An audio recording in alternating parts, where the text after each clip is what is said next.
Hi everyone, this is Shawn from Mannerly Canine, and I just wanted to give an update on Riley's training. Riley came in 2.5 months ago for our behavior modification camp. She was highly reactive to other dogs and other people. Adam could not take her even on a simple walk down the street for fear if she saw somebody or another dog, another person, that she might lunge and go after them. They couldn't have guests at the house because she would go ballistic.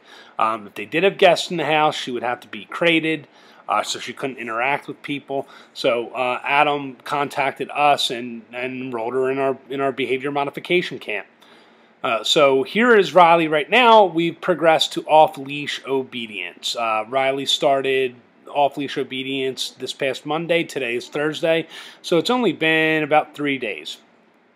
In this video, we're using an electronic collar for the off-leash obedience.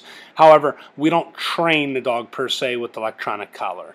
We actually train all dogs that come into our facility with food first or a toy, whatever they find rewarding, by using a system called marker training.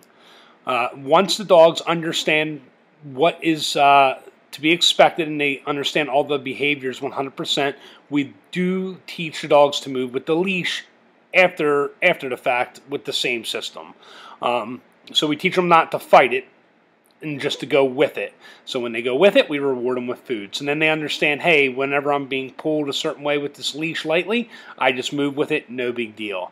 So once we have that communication system in place, which Riley already does have that, then we can pair that with an electronic collar.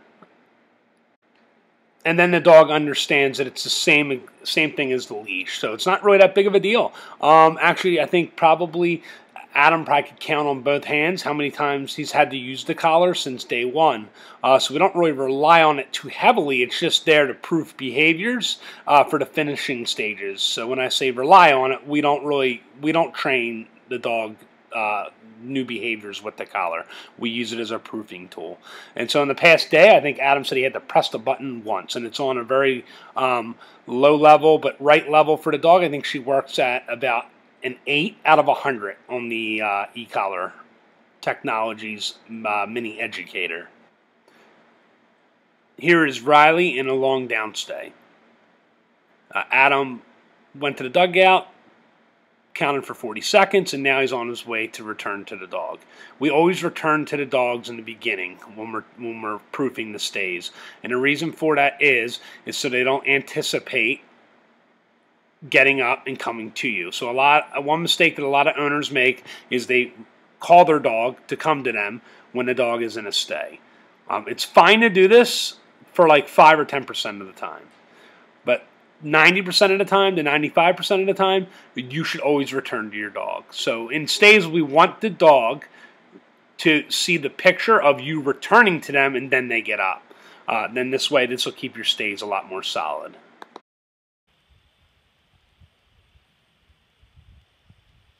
Tell her, let's go, and start walking.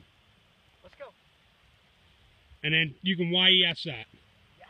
And give her some treats. Get her out of the position. So you turn around. Turn around and face her. No, like when you say yes, that means she's done, remember? So turn around and face her and give her the rewards. Don't give them to them in position. Okay, because yes is a release. I don't want her to keep healing when you say yes. Okay? Sure. So you can flip around in front of her, right? To show her the contrast and reward her there. Don't reward her while you're walking, okay? Sure. Now, if you say good and reward her while you're walking, that's fine because good is our duration marker, right? But you don't really need to give hardly any rewards anymore for walking, okay? Sure. Nice. Good girl, Riley. Let's go. Good girl. Good girl. Now, do a 180. Come to a stop. And keep walking. Come to a stop. Tell her down. Down. Tell her to stay. Stay.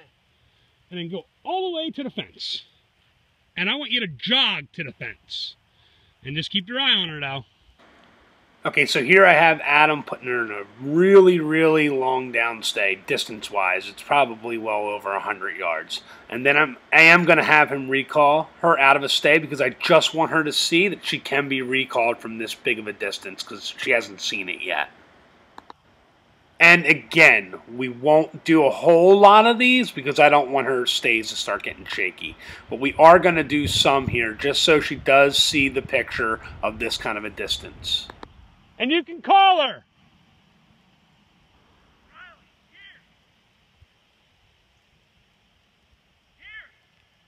There you go. Nice.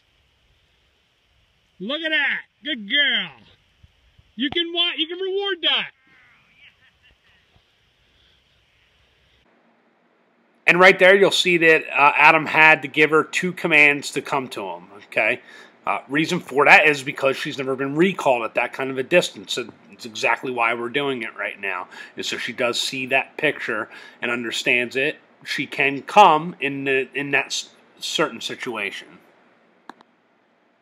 And again, I won't have Adam do a lot of this. I just want to do enough of it with her so that she understands that she can do this stuff, okay? So we're just doing it enough so she can see the picture, and then we'll go back to Adam always returning to her so her stays don't start falling apart.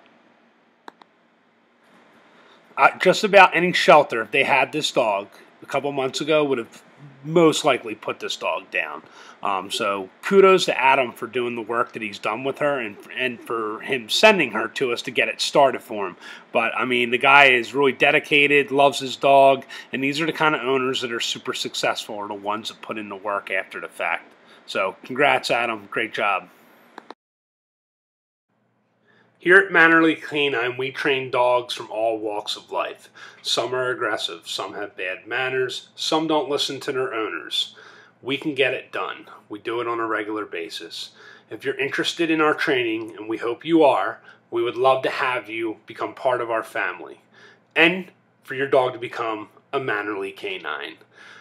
Call us at the number today or visit our website or email us. We'd love to hear from you and help you. Have a great day.